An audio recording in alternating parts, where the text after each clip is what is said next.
Morning to have Matt, and I'm going to let you say your last name because I don't want to mess it up. Popovitz. Popovitz. Okay, Matt Popovitz.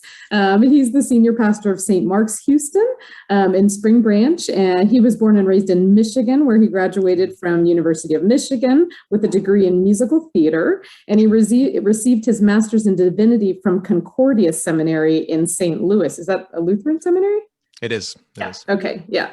In 2006, it's been 15 years that he's been in vocational ministry. So prior to coming to Houston, he served as pastor and church planner in New York City. We found out that he was in the neighborhood that Jeanette used to live in, which is small, small world. How about that? And that was the Our Savior, New York. So now he lives in Spring Branch with his wife, Lisa, who was his high school sweetheart, and their two children, Ava and Jack. So Matt says that he was drawn into the ministry by his mother, who is a singer and songwriter, and certainly probably influenced him going into musical theater around Michigan. And she shared music and gospel with people of all ages. Matt was also asked to work as a worship leader at his home congregation when he was in college, which strengthened his calling into the pastoral ministry. So he's got a theater background and a passion for creating spiritual spaces for people who don't typically feel comfortable in church. So he'll be an awesome fit for MAM also. We often say we're a part of the church in a non-traditional format. So he's also a writer, a public speaker, and a media creator. So I think we're in for a real treat this morning. He hosts the What Matters Most radio on 100.7 KKHT. So you can tune in and hear more from Matt there, and the Make It Simple podcast. He also has a book that you can get on Amazon. It's called Tough Call, a little book on making big decisions. So really, really excited to have you join us this morning, Matt. Welcome, and it's all you. Man, thanks so much for having me. What a fantastic introduction. Thank you for that, Sonia. I really, really appreciate it. I am going to just share my screen. I have a couple things prepped. So if you could give me permissions to do that, I will see if I can figure out how to manage the tech and allow myself to share my screen with you. So I'm going to show you a couple things that I've prepared. Before I walk through this right here, I want to begin with, I found this fantastic resource. It's called Every Moment Holy. It's full of really simple little kind of liturgies for seeking the presence of God in just about every single moment. And this one is a brief liturgy to begin a purposeful gathering. And I think that's what this is. This is a purposeful gathering. It's really brief. Let me read this. So we are gathered here uniquely in all of history. We are particular people in this singular time and place. Accomplish your purposes among us, O God. Tune our hearts to the voice of your Spirit. Wake us to be present to you and to one another in this shared moment we are given. For it is you, O Lord, who have so gathered us from our various places, and you alone know what our hearts need. I want to share with you an insight about Gen Z. Those are all the kids who are soon to be all the adults in charge of us running around the world these days. And, as you know, we've been through some stuff over the last year and a half, and there's now research coming out about how it's affecting all of us. I'm sure you've seen it. But there's some interesting research that came out of the University of Minnesota about the effect of COVID and quarantine in 2020 in particular on Gen Z. And I thought this was fascinating. And just take a look at this. And you in your various areas and lines of work in ministry, you know this. This is not new for you, but perhaps the numbers will solidify some of the things you've already witnessed. What we're seeing in young people and in the youngest of adults around us is that the last few years have taken an incredible toll on their well-being. So ages 13 to 18, mental health claims have increased overall by 103%. Self-harm claims among this age group ballooned by 90%. Self-harm claims peaked with 333% increase in August of 2020. August of 2020, we were 6 months into things like quarantine and COVID. 333% increase. Overdose-related health claims climbed 119%. Substance abuse, anxiety, major depressive disorders rose significantly as well. Look at this, ages 6 through 12, OCD and tic disorder claims rose. And then ages 19 through 22, panic and bipolar disorder, schizophrenia claims increased. I stumbled across this just a little bit ago, and it just struck me as yet more evidence of just how weary and just how wounded we are from what we have all been through in the last year and a half. There was no one really immune to it. I'm certainly not the youngest among us. And that's really what I want to talk about this morning. What I want to do is talk about who we are when we're hurting and how God meets us in our hurts and in our weakness. And then how that can be reflected among us as we represent God to others. So I want to begin with a question. You can feel free to jump in. The question is this: what kind of person are you when you're hungry? What kind of person are you when you're hungry? Sonia, I'll put you on the spot. Tell me, what kind of person are you when you haven't had enough food to eat? Are you fun to be around? I'm just laughing because we talk a lot about being hangry in our household, and just, even with my kids, we all laugh about the fact that after they've had a meal, we don't ask certain questions, and we don't require people to do certain chores within 15 or 20 minutes before a meal. But after a meal, kids will be singing and dancing around the table. It's so notable. And so in Spanish, there's this, where my husband's from, there's this phrase that says, barriga llena, corazón contento. And it means when your stomach's full, your heart is happy. And we see certainly the impact of that. So yes, we are big believers that being hungry it changes your state of being. It certainly does. I am not a good person to be around when I'm hungry. Apparently, Sonia's kids are not as well. My kids aren't either. None of us is at our best when we're hungry. What about tired? What kind of person are you when you need a nap? Just think about that for a second. I could use a nap about 3 or 4 times a day. But one of the unfun things about being an adult is that very often napping on the job is discouraged. So when I'm hungry, I'm not a great person. When I'm tired, I'm not the best person. It's true for my kids.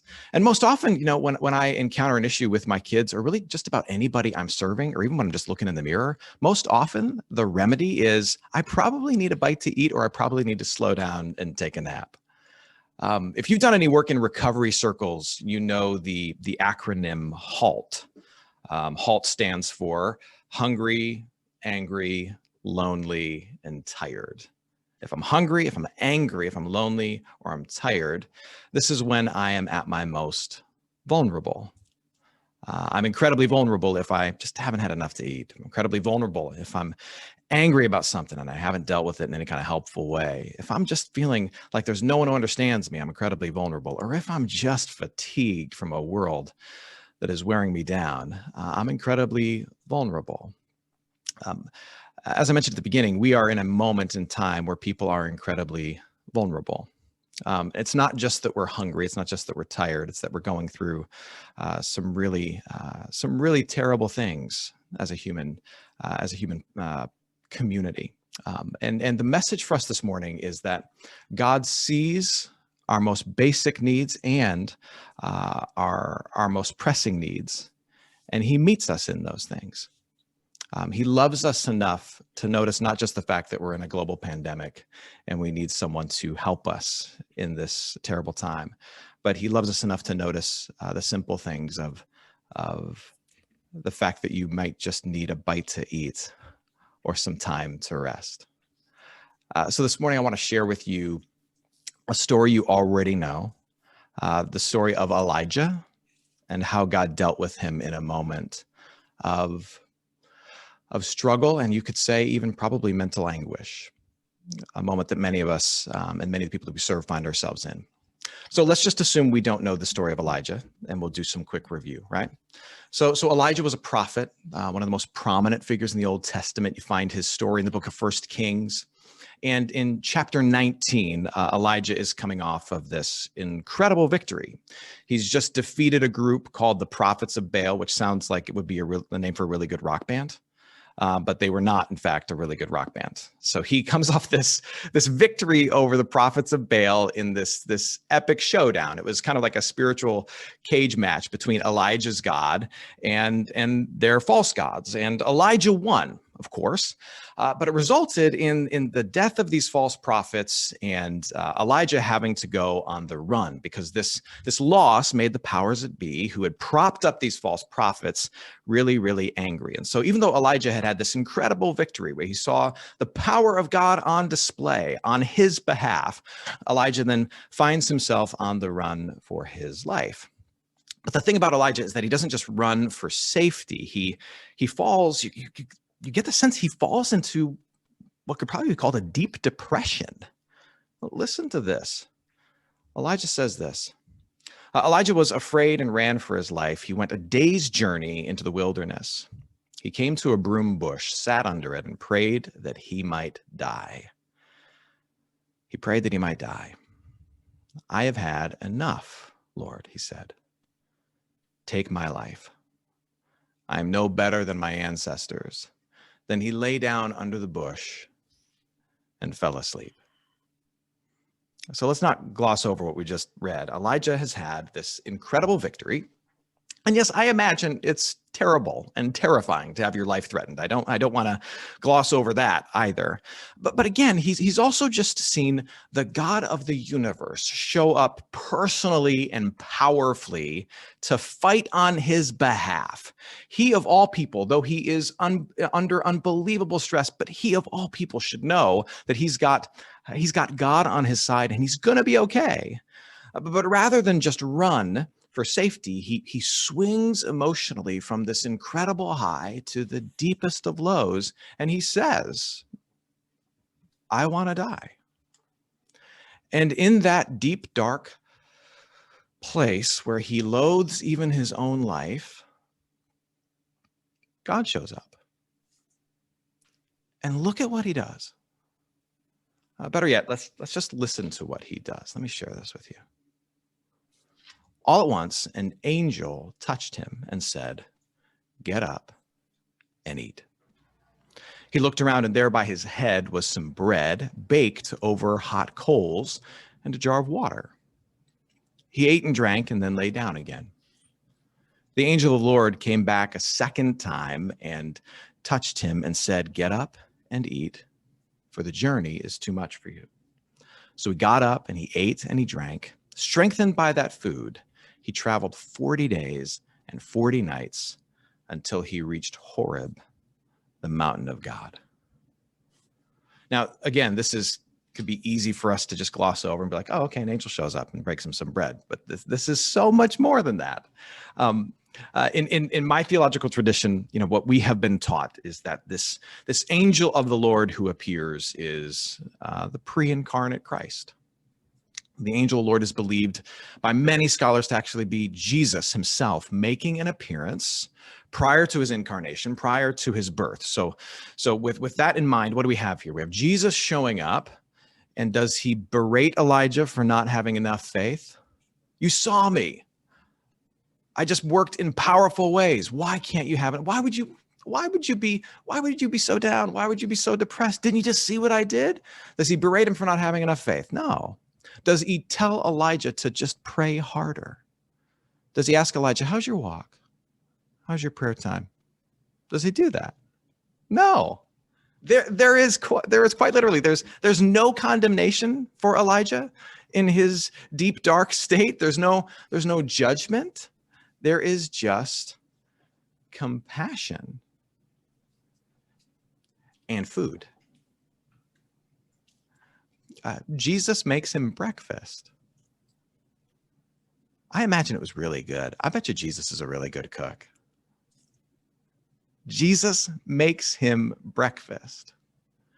He strengthens Elijah for his next step, and he encourages him to take it to head towards Mount Horeb, which is also known as Mount Sinai. It's like God's favorite place to hang out, right? You know the biblical narrative. This is where God likes to hang out. So he's strengthening him for this journey to where he's going to be even deeper and even closer into the presence of God. And then once there, God is going to appear, but not in a display of power, but with a whisper of his own voice. So here's what I think some of the takeaways are for us this morning. So Elijah's heart and mind are wearing dangerously thin. And what happens?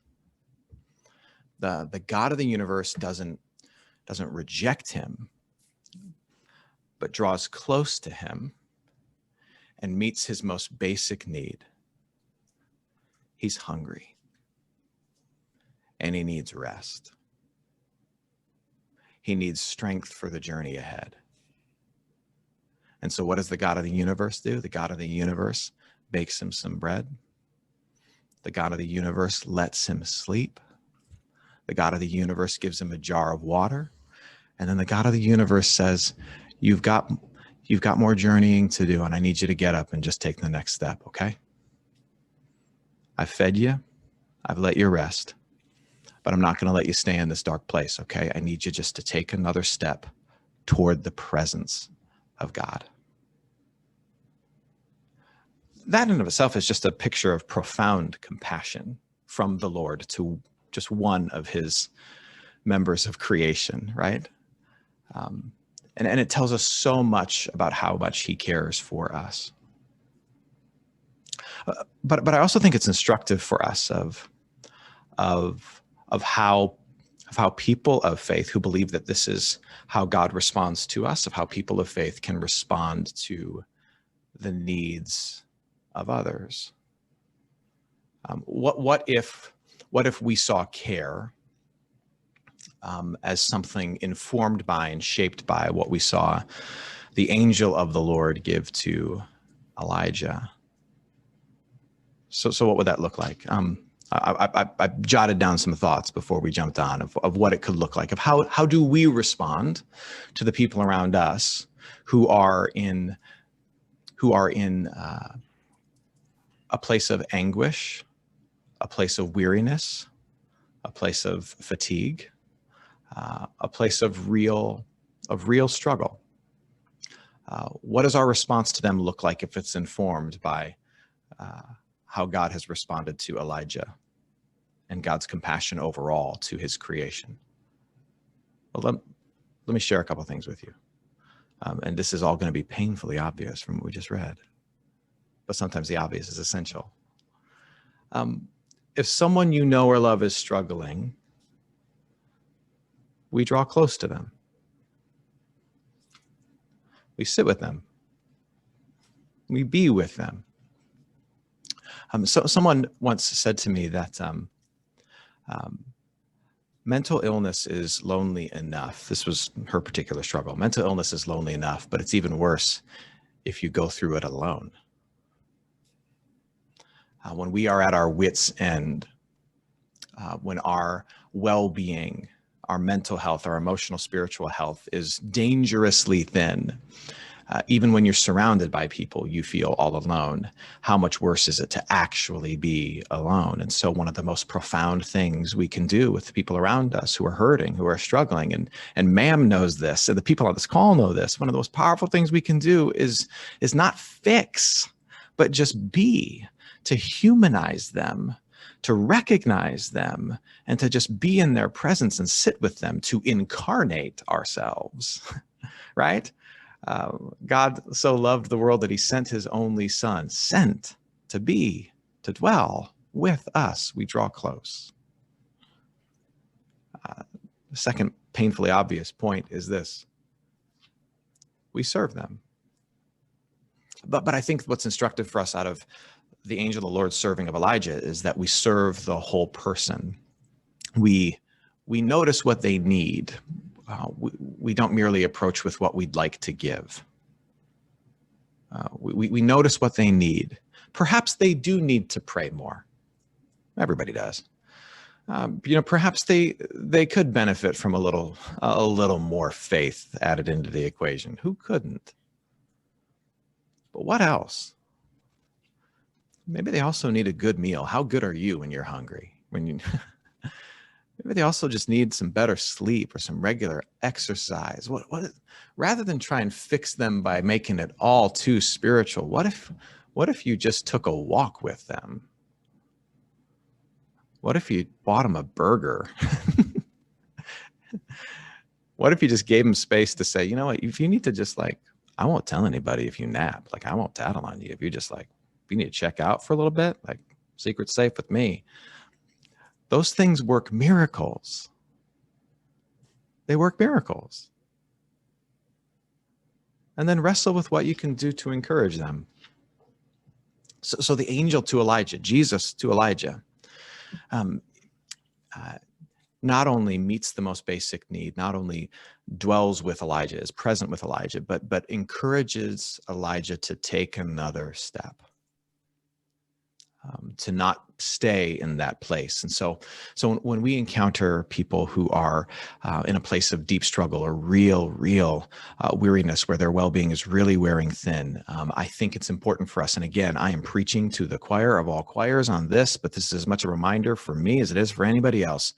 Remind them that God has not only promised to work through people like pastors to nurture their relationship with the Lord, but he's appointed doctors to heal brain and body, therapists to untangle our hearts and minds, and to remind them that the divine can be encountered as profoundly, albeit differently, in the office of a therapist as God can be encountered in a sanctuary on Sunday morning, and make that okay and make that safe. And remind them that God is present in such places. And another reminder is that, none of this happens quickly. Walking with someone who's struggling takes time. There's no way around it. I think of 1 Corinthians chapter 13, where Paul is, it's the verse that so many had at their weddings. 1 Corinthians 13, Paul describes the idealized divine love that flows to us in Jesus Christ, but then that God also desires to flow through us to others. And the first word that he uses to describe love is what? Love is, in 1 Corinthians, first things first, love is patient. Love is patient. To love is to slow yourself to the pace of another person. That's what patience is. To slow yourself to their pace, to match their stride. And it will never, if you're the one who's well and they're the one who's hurting, they won't move fast enough for you. You just give up on that goal. But here's the other thing, wounded humans don't accept hurried help very well. Right? And so patience is what equals love. That's why it's listed first. It's the most loving thing you can do is say, I'm going to slow myself to be with you and be what you need me to be for you. And then, lastly, and this is where I think the Christian faith really differentiates itself. We point them to the voice of God. This is what Christian help looks like. We point them to the voice of God. And by the voice of God, what I mean in my tradition is what I mean as Jesus, is that all of God's words ultimately point to and proclaim the hope that I have in him. And, honestly, and this is an important point to make, I think, the greatest thing that people of faith can offer is the unshakable hope that comes from a God who's conquered all things and who promises victory to us in the end. That's, every heart needs hope, but they also need a hope that can sustain and outlast truly all of life's troubles, all the things that make you hungry, all the things that make you tired, all the things that make you weary. A grand and sure and certain hope that God sees your pain, and hope that he is for you in your pain, and hope that there will one day be an end to and a resurrection from all of this particular pain. And that's, for me, in my tradition, that's what Jesus is. Something that was pointed out to me by a counselor one time was the distinction between a wish and a hope. what's the difference between a wish and a hope? A wish is something that I would like to be true, despite all evidence to the contrary, but it's probably not going to happen. It's a wish. And what many other things in this world offer is a wish. A wish that things will get better, a wish that you'd be healed, but no guarantees. But hope is different. Hope is something that you long for, that you have real, tangible reason to believe will happen. And why do you have real, tangible reason to believe that it will happen? Well, in the Christian tradition, that's because Jesus is alive. He rose from the grave. The story of Elijah is just a picture of God's compassion toward one man and a lesson on how we can love others. But it's a picture, also a glimpse of how God in Christ would eventually love all of us and the hope that he gives to each of us. I don't want to assume that everybody on this call has got it together because we're all, ministry folk who are helping everybody else. Maybe you're hungry, both metaphorically and literally, and you're struggling. And so what I want to do is I just want to pastor you for a second. If you have a worn down and weary heart, soul, or mind today, I want to remind you that you have hope. You have hope because Jesus Christ has drawn close. He's entered our world and he has drawn close to you and to your pain, even total mental anguish. He has drawn close to that and experienced that. You know the shortest verse of the Bible, right? John 11:35. John 11:35. Jesus wept. What's interesting about this is that we're not told precisely why Jesus wept. And it's not just Jesus cried. Jesus messy wept, like ugly cried. We think it's because, Lazarus had died. That's probably a part of it to do with it, or the fact that he's surrounded by all these people who should by now know who he is and have hope in the face of death, but they don't. And he's just disappointed at mankind's inability to get it, and he weeps. We don't really know. All we know is that Jesus confronts death and loss, all the stuff that overcomes us in this world. He confronts it, and it overcomes him, at least for a moment. He was overcome with sadness, and we're never told why. Even Jesus had a day where the pain of this world washed over him, and for at least a moment, he could not be consoled. Have you felt like that lately? And the same Jesus, he meets your deepest, most pressing personal need to have a right relationship with the Father and to be given a guarantee that you won't be abandoned to this broken world. He has baked you that bread and given that to you.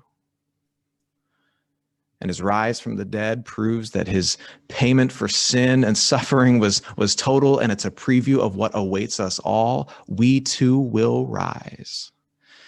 And what it means is that you are more than what's going on in here, and you are more than what's going on in here. You are accepted by God, and he promises to save you, to raise you, and to release you from all of this stuff.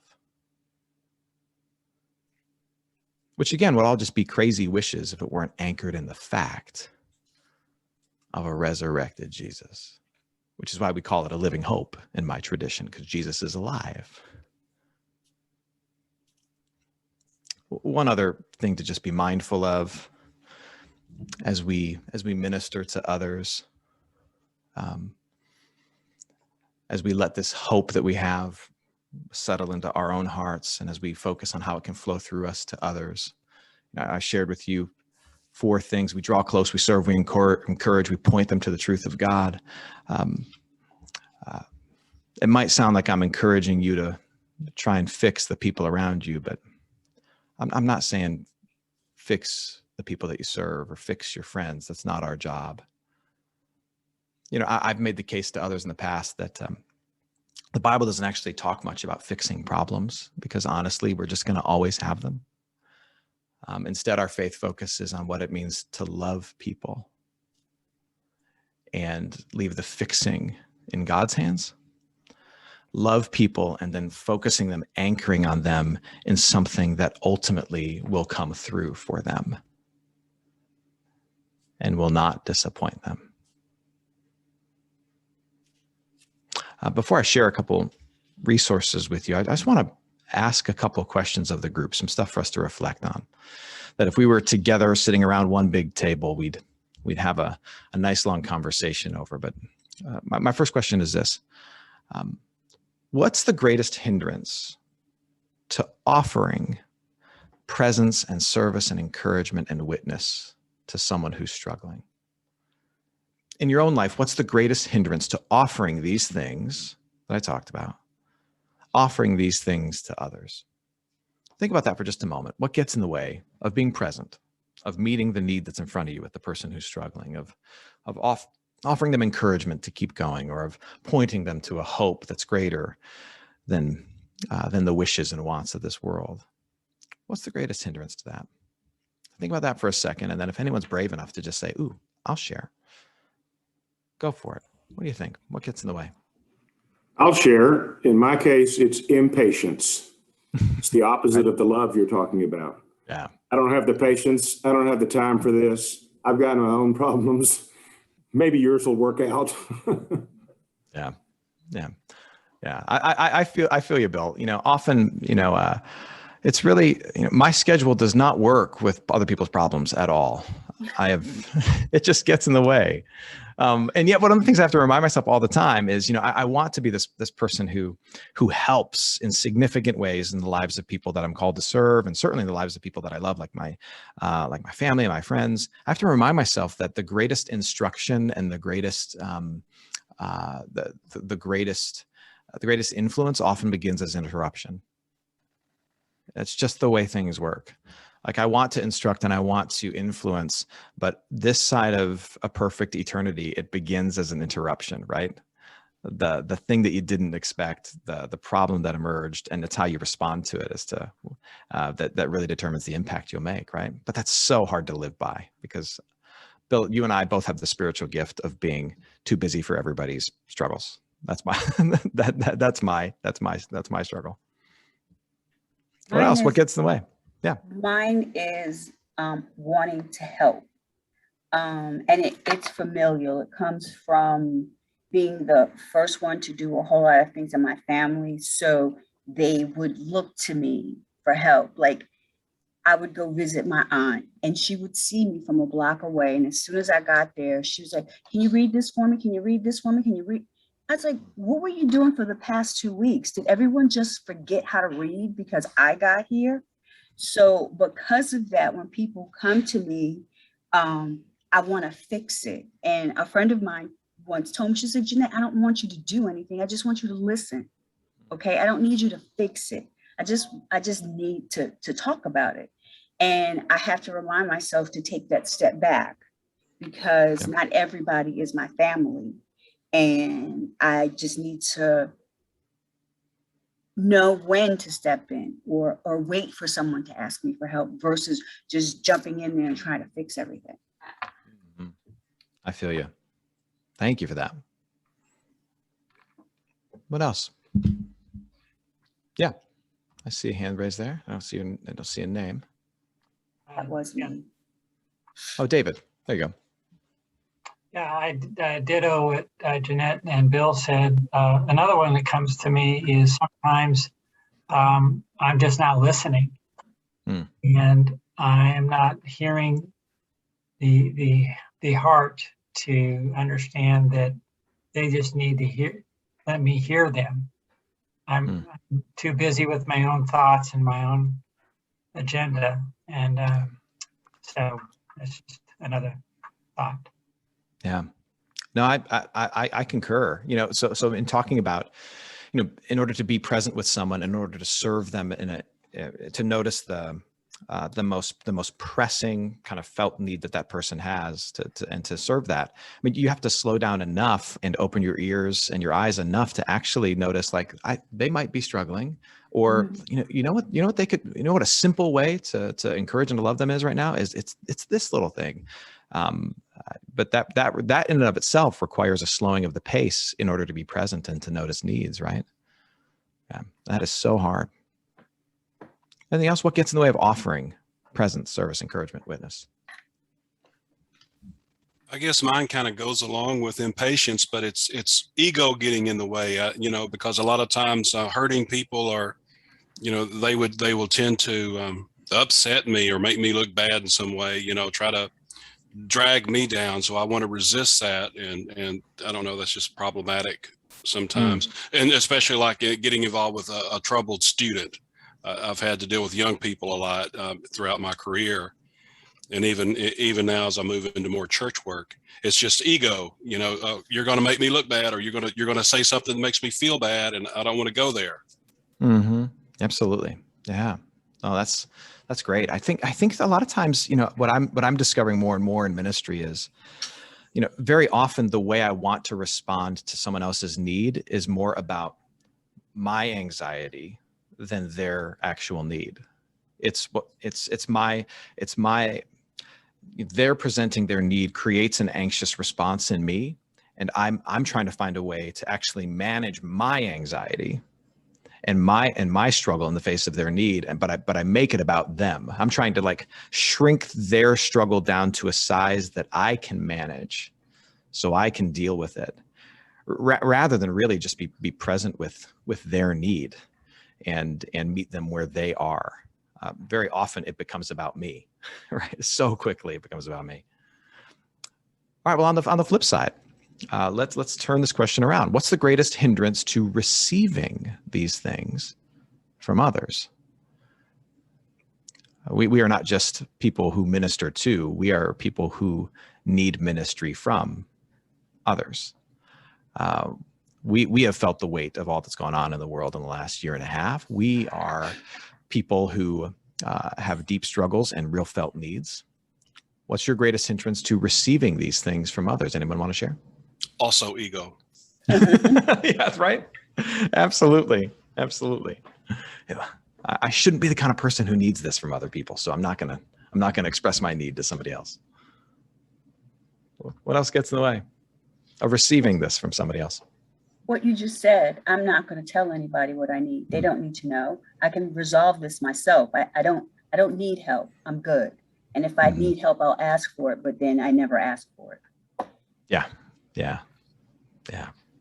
Guilty. And I would say outside of sort of the personal part of that, it's the culture that we've created as a society, whether it's the faith community, whether it's the broader community, on what it means to give and receive help. So I think to the extent that we've drawn those lines of, a help giver and a help receiver, and we all want to be in a certain box, it's really created barriers for recognizing that we all at times need of one another, and we all have opportunities to give, and that reciprocity is something that doesn't categorize us. And so I think that in of itself creates sort of a false dichotomy that then makes it even more difficult for us to want to receive help, because does that mean that I'm in a different box than I want to be or I portray myself to be? Absolutely. Yeah. Does receiving help go against the story I like to tell myself about who I am? All right. Yeah. Oh, right. Absolutely. Yeah. What else? Anyone else want to share? What gets in the way?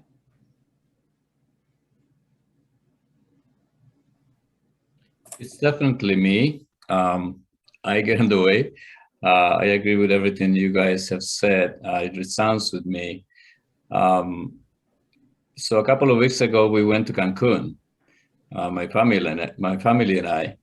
And that's the first thing. I feel guilty of going to Cancun because, of everything that is going on. And this was a vacation to be postponed. And I always had to be the stronger one. And I think of myself that way. So I don't need anything. I don't really, I'm independent. I don't depend on anybody, all of those things that you tell yourself. And so we went to this cenotes guided tour. For cenote, I recommend it if anybody goes there. And you actually experience throwing yourself in the water and doing a lot of different things as a family. And of course, I was afraid for my wife and my 9-year-old. How are they going to get through this? And they had a blast. We were all afraid. But I think I was more afraid than they were. And that just reminds me of my whole ministry. I'm probably more afraid than I admit to know that I too need to be ministered to. And so, yeah, it's definitely me and the ego and the pride, personal pride, that I'll probably not admit that I'm not as strong as I think I am. Yeah. Thank you for sharing that. Thank you. And I think that's another reason why this story from Elijah is so comforting. Elijah is a religious leader who has just had a tremendous victory, but also is carrying this tremendous burden. And we get to see a picture of a spiritual leader who is real and struggling and broken and in need of spiritual care. And God does not chide him for that, but he meets him in that. And that should be seen by all of us as permission to admit who we are and know that God will not hold that against us. And he will meet us in that weak place. I mean, he does his best work at the end of our rope. That's his office, right? God's office is at the end of your rope, and he will meet you in that place, and he will give you mercy. He will bake you bread. He will call you his own, and he will not forsake you. It's okay to be that guy or that girl. It's okay to be it. I want to share just one resource with you that's been helpful for me as I've tried to be a more effective leader and minister in this context and really just in general. And this is a book called Managing Leadership Anxiety by Steve Cuss. Steve is a pastor and a counselor in Colorado, has done a lot of work on anxiety, and in particular, the anxiety that is created within us as we seek to minister to people who are in trauma, who are in stress, and who are in difficult situations. And he has just some tremendous insights in here. So, for example, I want to share just a couple here. His definition of anxiety is this: anxiety is whatever response happens next after you're not getting what you think you need. So we enter into a situation and we think we need X, we think we need Y, we think we need Z, we don't get that. And that feeling of not having what we think we need in whatever interaction, he says, that's what our anxiety is. And so often in ministry leadership, like every day, 15 times a day, I come into an interaction with an expectation and I don't get that. I think it's going to be a normal conversation. And then it's someone presenting this trauma, this need, and that gap between what I expected and what this person offers me and the feeling that emerges, that's my anxiety. And what do I do with that?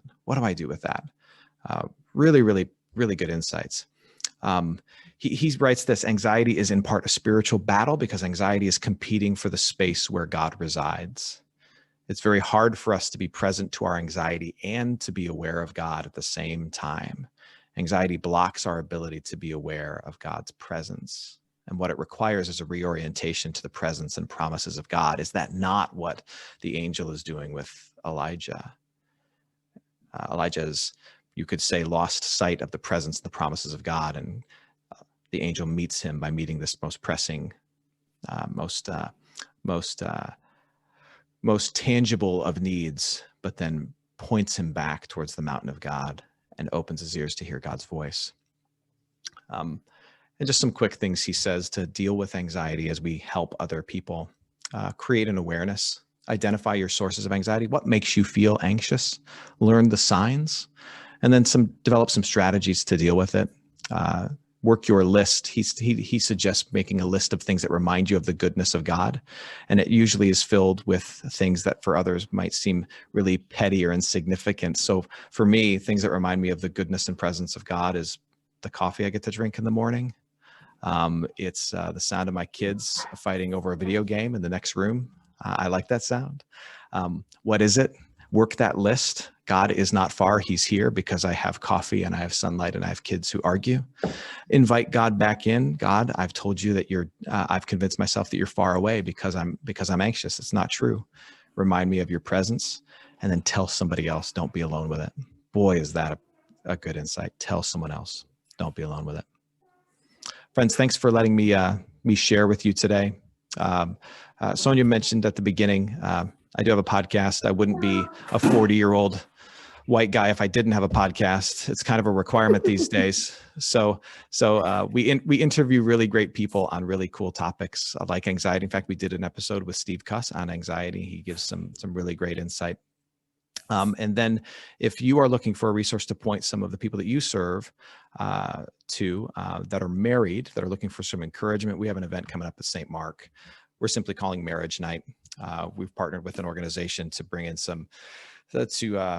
to stream in some really incredible speakers and people who are going to talk about relationships and marriage. And that's Friday, September 24th. It'd be a good date night that encourages people in their marriages, in their relationships. And if you want more information on that, you can go to stmarkhouston.org. Thanks, guys.